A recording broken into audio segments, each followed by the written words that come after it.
Oh wait, that doesn't look good. Oh my gosh. Welcome to the RV life, where noticing a problem with your RV actually makes you feel grateful. Grateful for the fact that it could have been worse and caused a dangerous situation while towing. In this series, we're tracking our RV expenses in the high-cost state of California. Last week, we ventured our way down Interstate 5 with not much to see but high fuel prices. After arriving at our destination in Bakersfield, we noticed something a little wonky with the tires on the passenger side. In this episode, we're bringing in the experts to help us get back on the road. But at what cost? We had no idea there were warning signs of this impending failure, and it will probably make you want to look around your tires before your next trip. Good morning from Bakersfield, California. We made it here safely, but not unscathed. I had to laugh to myself because the other day I said it's nice to be back out on the road after sitting in one spot for 2 months. We're finally able to get the RV back out on the road and give it a chance to stretch its legs. But I think instead of stretching its legs, we accidentally broke its legs. It was a rough ride the other day, and I think the trailer paid for it all. The first dead giveaway was noticing that the tires of the trailer were super close together. Looking in between the tires, you could see the actual suspension kind of cockeyed to one side and really shifting a lot of its weight forward almost. And I'm like, that does not look right. We crawled underneath, and sure enough, there is the leaf spring completely snapped in half. RV life. The more things break, the more we just start laughing. Is that more concerning that we just laugh now instead of like cry and get angry? We just laugh? That might be concerning. We should probably not let people know about that. That's why the Equiflex, that's why the tires are so close together. But I wonder what made it snap. Yeah, that's crazy. Now, if you're not familiar with what a leaf spring is, just think of it as a simple mechanical add-on to your suspension. It helps support the weight of the trailer. Now, here's the kicker. I put out a call immediately to the local repair technician. No answer. Finally get a text back from a random number yesterday. Local repair technician said, "Hey, I missed your call." I thought, this is weird, but I'll bite. I said, "My name's Kyle." I told him about the situation we're in. He said, "I can have someone there in the morning if that works for me." Heck yeah, that works for me. We're at the KOA. Here's my site number. What time can we expect you? I'm expecting a call by now. Nope, just more text messages. Between 9 and 10, I'll be there. Just know that the service call is $150, and then on top of that, it's an additional $125 an hour. Sounds good to me. Send them away. I don't have time for this. We gotta get this fixed. Then he writes the weirdest text message: name, address, phone number, vehicle info. All right, are you sure you're not the IRS? I'm actually kind of glad this is happening to us because this is going to go hand in hand with the videos we just released a couple weeks ago about when things go wrong in RV life, which they will. How do you get them addressed out on the road? Because all the dealerships that are selling you these RVs, they don't want anything to do with it. Their hands are clean of it, I guess. They don't want to deal with your sorry butt sitting in their parking lot. So now you're left out on the road looking for answers, but you're not getting any. Is the mobile tech the way to go? Is this actually going to work out in a way that's going to get us back on the road safely? Is it going to be professional? Is it going to be overly expensive? How long is this actually going to take? Heck, should we have just done this ourselves? Need not worry. Pump the brakes. We're going to answer those questions for you here in just a minute.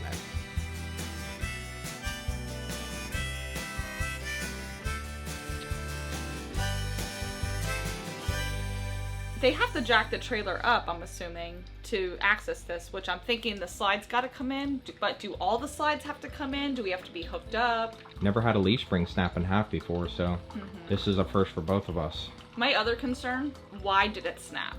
I'd like to think our RV has gone under some crazy, travel over the past few months, and it just needed a little pothole to snap it. But we also just installed this washer dryer and added some extra weight to the RV. Are the leaf springs, I heard you saying they help support the trailer. Are we putting too much weight on those leaf springs? Yeah, I don't know. We might be. And on top of that, I'm really glad to know that if that is the case, this did not happen up in Canada when we were in the middle of nowhere. Luckily, we're in Bakersfield now.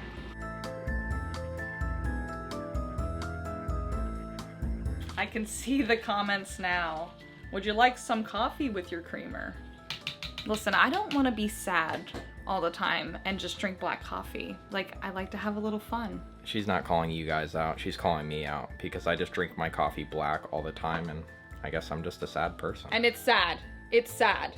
Okay, let's actually update you on the washer dryer. I talked a little bit about it in a previous video. We love it. It has been a lifesaver when it comes to getting laundry done, because no longer do we have to lug everything to a laundromat, deal with quarters and throwing everything in the truck and walking around with dirty underwear all over the RV park. But the issue is that this combo washer dryer does not come with the lint trap. Trying to be good about checking the vent that we installed and make sure there's not lint building up there. And this is the first time we're gonna check it. We've had the washer dryer for exactly a month, exactly 1 month. And we're gonna see together how much lint has collected inside there. Well, this is also a good moment to show you my solution to preventing things from slamming into the vent while we're driving. You guys can come on now. Ta-da! I had it pictured in my head, tension rods, right? Like the ones that are doubled and then you just, I don't know, I built a barrier around it. And you know what? It works, okay? And this is why I'm glad we did the vent this way, because it's easy access when we want to clean the lint out. Versus if it was routed behind and through the pass-through, we would really have to do some digging just to clean the lint out. That was easy. Holy cow. Oh my gosh. Nothing? Nothing. Oh, you know what's great is, because I have long, lanky arms, is I might be able to reach into that 90-degree elbow. I can't take you seriously. You look like the Tin Man off of Wizard of Oz right now. Oh my gosh, I can. Because my concern is like, do we have to pull the whole washer dryer out for me to see if lint is stuck in that 90-degree elbow? Mm-hmm. But I'm there, baby, with my hand. I'm Really? there. Okay, ready? Yep. That's it? Dexter, what is this? Look at this hair. This is unacceptable. That's a fire hazard, sir. Let me think about how many loads of laundry we've done. 31 days, 15 to 20 loads, and this is how much lint we have. I think where we went right was by, well, first of all, me listening to my wife. Isn't that how it always goes? Yes, dear. Second of all, she came up with the great idea. Keep that extremely as straight as possible so that it allows for adequate drying. And when you do walk outside underneath that external vent, I do see some buildup of lint out there, so it looks like the drying process is doing amazing. RV Life is giving us one positive vibe today, so I'm happy about that. You gotta count the little wins when you can. So a lot of people really want to know, how long does it take to do a full load of laundry, and how much laundry can you do? I got the data for you. To reiterate, this is a combo washer dryer. It washes, and then without touching it, it goes right into a like a drying cycle. Actually, come here. Let's show you our newest addition into the RV. Ta-da! We can fill this up all the way to the brim, and this is about how much clothes we can fit into the washer dryer combo at one time. I was thinking we were gonna kind of have to take 3 steps back when it came to washing and drying our clothes. Like maybe this was a Fisher-Price model, you know, the ones you find in Toys R Us. Not the case. We've been getting a ton of laundry done. We are absolutely loving it.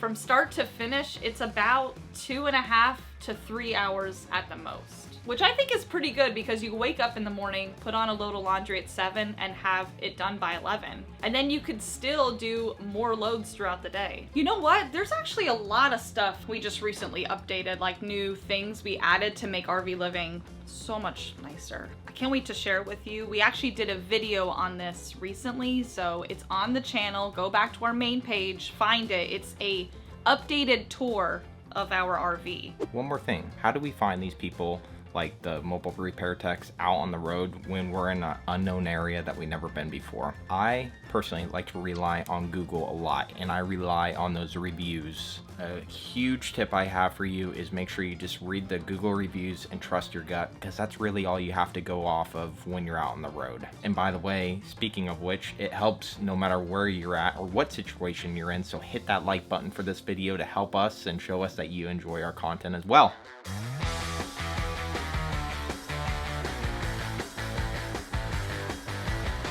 Looks like he's here, babe. And, of course, it's pouring out.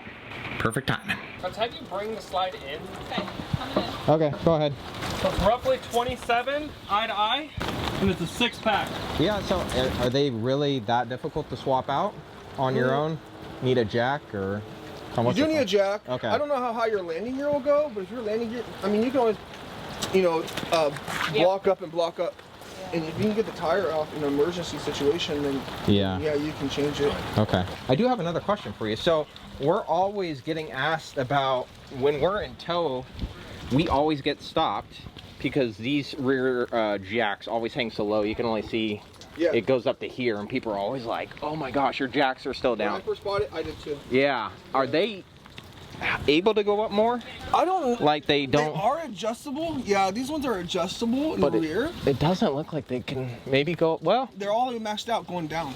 Yeah. Have you hit anything yet? Well, sometimes if we go a little bit too fast, we will ever so slightly bottom out here. Is that something, I know there's a lot on your guys to do. Would you guys be able to lift those while you're here, or would we, Yeah, we can lift them. Sweet. Just take them. We'll just probably go up 1 or 2 bolt holes as far as we could take the thing up. Sounds good. Without hitting the floor. Okay. Do you want to do just one broken one? Let's just do them both. Leaf springs? Might as well. Oh, yeah. Let's just get them both done. If you guys do both, I would at least, well, okay, do both and then keep the spare good one for spare. Sure, I like that. That's smart. A lot of people get scared with it too. Yeah. Like, oh, it's a leaf spring. It's like, if you have one and you have to do it, you're mechanically inclined, you're gonna figure it out. Gotcha. Yeah. I'm sure we can swing it. Yeah. We're gonna run and go get the leaf spring, and then leaf springs, and we'll be back. Sounds good. Thanks, guys. Thank you. Whew, it's wet out there. Okay, now that I have you guys in here, what you caught out there was actually how Nay and I like to do things, where, you know, if you don't have the time to allot in dealing with these issues on your own, you might as well just utilize these guys for getting as much as you can done all at once. You know, we've known for the longest time that these rear jacks need to be actually raised up more, because everybody's stopping us on the road saying your rear jacks are down, and we're so aware of it. But with our schedule conflicts, it is just so hard to find the time to allot to go out there and get all this addressed. So all these guys have the tools, like the jacks and all the necessary parts to actually get this addressed. Just get it all banged out at once. I would rather pay a little extra money for some convenience than taking more time and more stress load on our lives. Ugh. You know what I mean? I learned so much here, and I was pleasantly surprised to find out how easy this job really is. I'll explain everything, but I have to say that I am not a professional, and this is nowhere near an install video. I'm only sharing what I learned, and you should definitely seek out some professional advice before doing these things. One thing I forgot to mention is that another reason we were unable to do this job ourselves is because we don't carry any jacks with us to get the job done. See, here's the thing that the mobile tech said about having a jack underneath the axle. So you always do the jack underneath the axle? So what it is when I loosen that leaf spring, yeah, the whole axle will fall down. So basically, that's why it's like I mean, that's a tiny jack. I want to lift just this trailer. Yeah. But right now, the only weight I have on it is the axle. I see. So it works out perfect. That makes sense. Okay. These are what are known as shackle bolts. I like to think of them as the shoulder bones or the hip bones of the human body that helps keep your arms and legs attached. Here's where the rubber meets the road. You will notice a thing called a tie plate. That is that flat looking piece of metal. And then 2 big U-bolts holding down the leaf springs against the axle beam. Am I blocking anyone's view here? Are y'all able to see the U shape I'm talking about in those U-bolts? Pretty cool, huh? Like, what is this? It's almost like shaving off there. Is that anything to be concerned about? It's just from it hitting. Oh, just from it actually hitting? Okay. Yeah, when it broke the bolt. Most of the time, your RV will be exposed to some rugged conditions that will create rust and other buildup, making it just that much harder to loosen important pieces for your repair. A quick tip I learned was to use WD-40 in these cases. After loosening the 4 nuts that are holding in the U-bolts, we were able to remove the broken leaf spring pack for replacement. How did we know what size leaf springs we actually needed? Don't worry, we got you covered. Listen to this. So when you were making those measurements before, I'm assuming you were measuring the length between the eyelets? Okay, and then do you have to measure the width itself? To an extent, yes. To an extent, yeah. Okay, gotcha. Cool. Normally with trailers, they're all the same, but when you get into like the cargo trailers and all that stuff, they're different widths. The eyes of the leaf spring are located on either side, and this is where the shackle bolts secure everything. On one side, it's secured to the frame of the RV, and then on the other side, it's secured to the equalizer in the middle of the 2 axles. I thought this was such a great hack for something that could be such a backbreaker trying to get into place. The mobile tech said this is the hardest part, getting everything lined up. So they came up with a really cool ratcheting system around the axle and then on the frame of the RV to pull the eyes of the leaf spring pack into place so that the shackle bolts could be secured. Just ever so slightly off, and now he's ratcheting it so it could get through that eyelet there. Oh, I see. Oh, that's a good technique. What a simple yet effective way to get the job done. Once the new leaf spring pack was installed, it was only a matter of applying some high temp grease to the shackle bolts. Don't overthink this. I think this stuff is called red and tacky grease.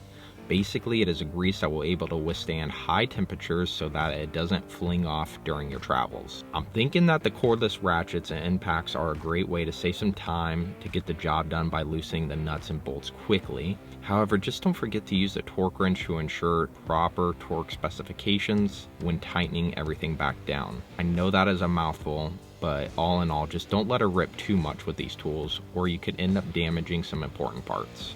Our original leaf spring packs were rated for about 3,000 pounds. These new and upgraded leaf spring packs, however, are rated for 3,500 pounds. It's just a little extra cushion for some wear and tear going down the road, which is always nice to have. We had 3,000 before? Okay. And these are 3,500. Okay. It's not going to put uneven pressure on one side versus the other. Oh, Does okay. that increase your RV's total gross vehicle weight rating, in like ever so slightly? Not legally, because you can't change the tag. But Oh, I mean, yeah. I mean, I'd feel more comfortable having more weight in here. And why do you guys recommend doing both? Just out of curiosity, is it just... So when that one broke, all Uh-huh. the weight got put on the other one. Oh, so it could have really It may torqued have a it. stress fracture in it. This is one of those things where it's like, okay, if you break one, Yeah. you know you're under spare, go get new ones put on. Here is where you could see our leaf spring broke in half. Remember when the technician mentioned that the metal shavings were due to the broken leaf spring pack? It's almost like shaving off there. Is that anything to be concerned about? It's just from it hitting. The grinding and wear occurred because the axle was loose and floating, causing it to shift forward into the equalizer and creating damaging grooves and metal shavings. They believe that this has been happening for a while, unfortunately, so we might have broken this earlier in our trip without even realizing it until now. We were able to get it all banged out at one time. Cannot thank them enough for coming out on such a quick notice. I can't recommend anybody more than them. Mechamedics is their name? Mechamedics. We'll leave a link in the description if you're in the area and you need some work done. These guys are really professional, down to earth. They were great conversationalists. It's amazing how much we need to be using these mobile techs more often. They are able to pull us out of these scenarios that we find ourselves in quite frequently. But let's talk about extended warranties. Are they even worth it? You're gonna be surprised at how many strings are being pulled at these dealerships, and we expose everything that I'm talking about in this video right here. So click on this one next and watch this. We'll see you guys next week.